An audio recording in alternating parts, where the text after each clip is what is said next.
చూస్తే సూపర్ 6 అని ఏదైతే మనం ఎన్నికల ముందు చెప్పామో అవి అన్ని ప్రతి ఒక్కొక్కటి చేసుకుంటూ చూపించాం. ఎటువంటి పరిస్థితుల్లో వచ్చాం మనం? ఆ రాక్షస ప్రభుత్వము గత 5 సంవత్సరాలుగా ఇంతకుముందు 13 లక్షల కోటి రూపాయల అప్పులు చేసి 13 లక్షల కోటి అప్పుల చిప్పలు మన ముందు పెట్టారు, మన చేతులు.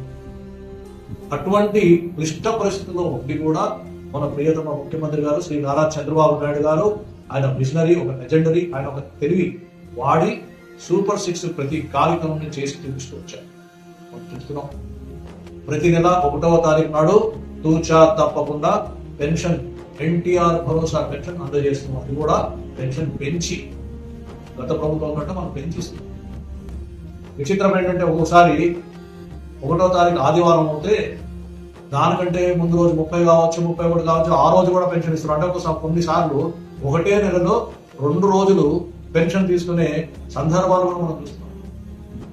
అది కూడా అధికారులు ఇంటికి వచ్చి ఇస్తున్నారు, పోయి సచివాలయంలో పోయి పడగాడుకోవాల్సే అవసరం లేదు.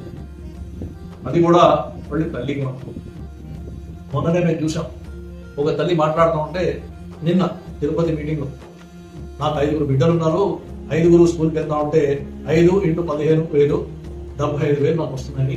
అది మళ్ళీ ఆ పిల్లల మీద ఖర్చు పెడుతున్నాను అని చాలా గర్వంగా సంతోషంగా చెప్పింది ఆ తల్లి.